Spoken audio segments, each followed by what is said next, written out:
اعوذ باللہ من الشیطان الرجیم بسم اللہ الرحمن الرحیم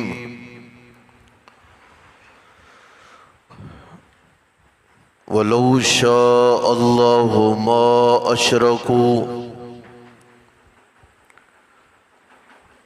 اور اگر چاہتے اللہ نہ شرک کرتے وہ، وَمَا جَعَلْنَاكَ،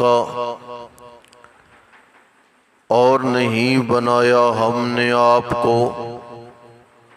عَلَيْهِمْ حَفِيظًا، ان کی حفاظت کرنے والا، وَمَا أَنْتَ عَلَيْهِمْ، اور نہیں ہیں آپ ان کے ذمہ دار، وَلَا تَسُبُّوا الَّذِينَ، اور نہ گالی دیں آپ، يَدْعُونَ مِن دُونِ اللَّهِ، انہیں کہ پکارتے ہیں وہ اللہ کے سوا، فَيَسُبُّوا اللَّهَ، پس وہ گالی دیں گے اللہ کو، حد سے بڑھتے ہوئے، بغیر علم، علم کے بغیر، کذالک زینا، یوں ہی خوبصورت کر دیا ہم نے، لکل امت، ہر گروہ کے لیے اس کا عمل، پھر اپنے رب کی جانب مرجعہم، ان کا پلٹنا ہے، فینبئہم، پس خبر دے گا وہ انہیں، بما کانوا یعملون، ان کی جو وہ عمل کیا کرتے تھے، وَأَقْسَمُوا بِاللَّهِ، اور قسمیں کھاتے ہیں وہ اللہ تعالیٰ کی، جہد ایمانہم، زوردار قسمیں، جہد ایمانہم، زوردار قسمیں، لَإِن جَاءَتْهُمْ، اگر آ جاتی ان کے پاس کوئی نشانی، البتہ ضرور وہ اس پر ایمان لاتے، قل فرما دیجئے، انما الآیات، بے شک نشانیاں معجزات، عند اللہ، اللہ تعالیٰ کے اختیار میں ہے، اور کیا شعور تمہیں کہ بے شک وہ نشانی آ چکی ہو، لا یؤمنون، تم وہ ایمان نہ لائے ہوں، وَنُقَلِّبُ، اور پھیرتے ہیں ہم ان کے دلوں کو اور ان کی آنکھوں کو، کما لم یؤمنوا بہ، جیسے کہ نہیں ایمان لائے اس قرآن پر، اول مرہ، پہلی نظر میں، اور چھوڑا ہم نے انہیں، فی طغیانہم، اپنی سرکشی میں، یعمہون، اوندے پڑے ہیں۔ دو بلکہ سبق میں مختصر 3 باتیں عرض کروں۔ پہلی بات کہ اگر اللہ تعالیٰ چاہتے تو اس کائنات میں کوئی بھی آدمی نافرمان پیدا نہ ہوتا۔ آپ کو یاد ہے، نہیں یاد تو آپ اپنے ذہنوں پہ زور دیں، ہم نے جب قرآن پاک کا ترجمہ پڑھا تھا تو میں نے ایک مسئلہ بیان کیا تھا اور اس پہ بڑا زور دیا تھا۔ ایک ہے اللہ تعالیٰ کی چاہت، ایک ہے اللہ تعالیٰ کی رضامندی۔ کچھ یاد آیا آپ کو؟ اللہ کی چاہت ہے کہ کفر ہو، اللہ کی چاہت ہے شرک ہو، اللہ کی چاہت ہے قتل ہو۔ کیوں؟ اگر اللہ ان کاموں کو نہ چاہیں تو دنیا ایڑی چوٹی کا زور لگا کر بھی یہ کام بول لینا یہ نہیں کر سکتی۔ اللہ نہ چاہیں تو کائنات زور لگا کے بھی کسی کو قتل کر سکتی ہے؟ نہیں نا۔ اللہ کی چاہت ہر اچھے کام میں بھی ہے اور اللہ کی چاہت ہر برے کام میں بھی ہے، لیکن اللہ کی رضامندی برے کام میں نہیں۔ اللہ راضی ہے اچھے کاموں سے، برے کاموں سے اللہ راضی نہیں۔ چونکہ وہ اللہ ہے، کوئی بھی کام اس کی منشا، اس کی مرضی کے بغیر کائنات میں ہو ہی نہیں سکتا۔ کفر بھی ہو رہا ہے نا، شرک ہو رہا ہے، قتل و غارت ہو رہی ہے، اللہ کی چاہت کے بغیر اس کائنات کا پتہ بھی حرکت نہیں کر سکتا، قتل کیسے ہو سکتا ہے؟ ٹھیک ہے نا جی۔ مشرکین نے اللہ تعالیٰ کی چاہت کو دلیل بنایا کہ اللہ جب چاہ رہا ہے تو تبھی ہم شرک کر رہے ہیں نا، چاہ رہا ہے تو پھر راضی ہے نا۔ فرمایا نا، چاہت اللہ کی ہے، اللہ اس کام کے اندر راضی نہیں ہے۔ یہ مستقل آیت آئے گی، اللہ موقع دیں گے، اس عنوان کو میں تفصیل سے وہاں آپ کے سامنے عرض کروں گا۔ قرآن پاک نے یہاں اس بات کو بیان کیا، اللہ نے فرمایا میرے نبی آپ ان کے ذمہ دار نہیں، آپ ان کے محافظ نہیں، آپ نے تبلیغ کرنی ہے، مان جائیں درست، نہ مانیں، ان کے نہ ماننے سے آپ کے درجات میں کوئی بھی کمی نہیں آئے گی۔ دوسرا مسئلہ، وَلَا تَسُبُّوا الَّذِينَ يَدْعُونَ، کافر جنہیں اپنا دیوتا سمجھتے ہیں، جن بتوں کو اپنا معبود سمجھتے ہیں، لا تسبوا، ان کو گالی، جاگ رہے ہو، ان کو گالی نہ دو، دلائل دو، توحید بیان کرو، شرک کی مذمت کرو۔ قرآن نے جو فیصلہ کن باتیں کی ہیں وہ فیصلہ کن باتیں کرو۔ لا تسبوا، ان کو گالی نہ دو، اگر تم ان گالی دو گے انہیں تو فَيَسُبُّ اللَّهَ، وہ اللہ کو گالی دیں گے، اس لیے کہ وہ کافر ہیں، انہیں پروردگار کی معرفت نہیں، انہیں اللہ کی شان کا علم نہیں۔ ان کے معبودوں کو جب تم گالی دو گے وہ تمہارے سچے معبود کو گالی دیں گے، لہٰذا جب رب کو گالی دیں گے سبب کون بنا؟ وہ بندہ سبب بنا جس نے ان کے معبودوں کو گالی دی ہے۔ ایسے ہی ہے نا، اس لیے فرمایا وہ حد سے بڑھ کے اللہ کو گالیاں دیں گے، لہٰذا تمہیں منع کر دیا گیا کہ کسی کے معبود کو گالی نہ دو۔ لیکن ذرا غلط فہمی بھی نکال لیں، اس کا مطلب لوگوں نے یہ لیا کہ جہاں پہ کوئی لگا ہوا ہے اس کے مذہب کو کچھ نہ کہو، غلط بات ہے۔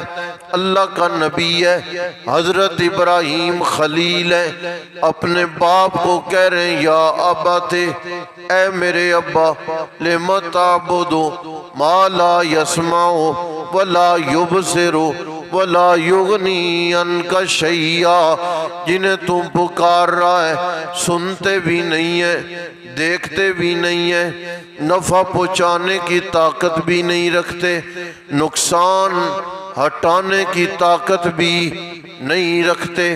اس کا مطلب یہ ہوا گالی نہیں دینی، کمزوریاں بیان کرنی ہے کہ تم نے جنہیں معبود مانا وہ کمزور ہیں، ہم نے جنہیں معبود مانا وہ کائنات کی طاقتور ترین ہستی ہے۔ انما امرہ اذا اراد شیئا ان یقول لہ کن فیکون، اس کے لیے تو کن کی دیر ہے۔ ہم نے جسے معبود مانا فعال لما یرید، جب وہ ارادہ کر لے کام وہ کر لیتی ہے۔ ہم نے جس کو معبود مانا اس کا کنٹرول ہے، اس کا زور ہے۔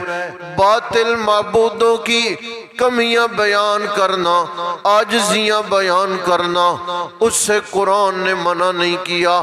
یہ گالی نہیں بنتی، گالی اور بات ہے، کمزوری بیان کرنا اور بات ہے۔ اللہ فرماتے ہیں ضرب مثل فاستمعوا لہ، مثال دی جانے لگی ہے، غور سے سنو۔ ان الذین تدعون من دون اللہ لن یخلقوا ذبابا، اللہ کے سوا جنہیں تم پکار رہے ہو یہ مکھی بنانے کی طاقت نہیں رکھتے۔ اگر مکھی آ جائے ان سے دانہ چھین کے لے جائے، وہ مکھی کا چھینا ہوا دانہ واپس لینے کی طاقت بھی نہیں رکھتے۔ اللہ کا قرآن کہہ رہا ہے ضعف الطالب والمطلوب، پکارنے والا بھی کمزور ہے، جنہیں پکارا گیا وہ بھی کمزور ہے۔ گالی نہیں دینی، یعنی گالی دینا جیسے ہم گالیاں دیتے ہیں، ایک ماحول بنا ہوا ہے، یہ کام نہیں کرنا۔ تنگ آ کے وہ پروردگار کے بارے میں یوں باتیں کریں گے، لیکن جب تم کمزوریاں بیان کرو گے، کہو گے یہ نہیں دے سکتے، وہ کہیں گے تمہارا رب نہیں دے سکتا، تو کہیں گے دیکھیں نا ہمارے رب نے کیا کچھ دیا ہے۔ یہ تو دنیا میں نشانیاں ہیں، تم کہو گے تمہارے معبود سورج نہیں نکال سکتے، ہمارا رب نکال سکتا ہے، وہ کبھی بھی نہیں کہیں گے کہ تمہارا رب نہیں نکال سکتا۔ اگر وہ کہنے لگے تو کہیں ٹھیک ہے ہمارا رب مشرق سے نکال رہا ہے، تم ذرا مغرب سے نکال کے دکھا دو۔ تم کہو گے کہ تمہارے معبود مکھی بھی نہیں بنا سکتے، ہمارا معبود ہے جو اولاد دینے والا ہے، وہ قطن بھی نہیں کہہ سکتے کہ اللہ اولاد نہیں دے سکتا۔ یعنی کمزوریاں بیان کرو، کمزوری بیان کرنا یہ گالی نہیں ہے، اس لیے قرآن نے کہا گالی نہیں دینی۔ انداز بہتر ہونا چاہیے، الفاظ کا چناؤ بہتر ہونا چاہیے۔ کذالک زینا لکل امت، ہم نے ہر امت اور گروہ کے لیے ان کے برے اعمال خوبصورت بنا دیے، انہیں اپنے اعمال اچھے لگتے ہیں، وہ اپنے اپنے برے اعمال اور غلط اعمال میں مطمئن لگ رہے ہیں۔ ثم الی ربہم، رب کی جانب انہوں نے پلٹنا ہے، ہر عمل کی اللہ انہیں خبر دے دیں گے۔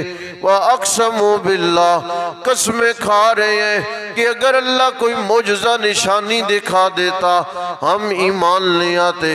اے میرے نبی آپ انہیں بتا دیں نشانیوں کا کنٹرول میرے پاس نہیں، نشانیاں دکھانا اللہ کے اختیار میں ہے، کیا پتہ اس نے نشانیاں دکھا دیوں۔ تم جو کہہ رہے ہو آئے نشانی، چاند دو ٹکڑے ہو گیا، آئی نہ نشانی، قرآن تمہارے سامنے ہے، آئی نہ نشانی۔ میں نے پیالے میں انگلیاں رکھی ہیں، درمیان سے پانی نکلا ہے، آئی نہ نشانی۔ معراج سے ہو کے آیا ہوں، آئی نہ نشانی۔ کڑوے کنویں میں لعاب ڈالا ہے، وہ میٹھا ہو گیا ہے، آئی نہ نشانی۔ دسترخوان پہ چند بندوں کا کھانا سینکڑوں نے کھا لیا ہے، آئی نہ نشانی۔ میں نے لعاب لگائی ہے، زہر کا ڈنگ لگا ہے، سانپ کا زہر جاتا رہا ہے، آئی نہ نشانی۔ اور اللہ کے نبی علیہ السلام کے کتنے معجزات و دلائل ہیں۔ حضرت قتادہ کو تیر لگائے، آنکھ باہر نکل آئی ہے، ہتھیلی پہ رکھ کے رسول پاک کی خدمت میں تشریف لائے، یا رسول اللہ جنگ میں آنکھ میری باہر نکل آئی ہے، تیر لگا ہے۔ اللہ کے نبی علیہ السلام نے اللہ کا نام لے کے وہ آنکھ وہاں پر دوبارہ لگا دی ہے، رکھی ہے، اپنا لعاب لگایا ہے۔ حضرت قتادہ کہتے ہیں اللہ کی قسم ہے، اللہ نے اتنی مدد فرمائی، وہ آنکھ نکلنے سے پہلے اتنی دور تک وہ مار نہیں کرتی تھی، اتنا اچھا نہیں دیکھ پاتی تھی۔ اللہ نے جب رسول پاک کے لعاب کی وجہ سے 2 آنکھوں سے زیادہ اس ایک آنکھ کے اندر اللہ نے بینائی رکھ دی ہے، کیا پتہ نشانیاں آ گئی ہوں، لیکن تم نے دھیان نہیں کیا، تم نے غور نہیں کیا۔ قرآن دیکھیں، آیا تمہارے پاس وَنُقَلِّبُ، ہم دلوں آنکھوں کو پھیرتے ہیں، كَمَا لَمْ يُؤْمِنُوا بِهِ اول مرہ۔ چاہیے تو یہ تھا اتنی فصیح بلیغ کتاب کو سنتے ہی تم پہلی بار ایمان لے آتے۔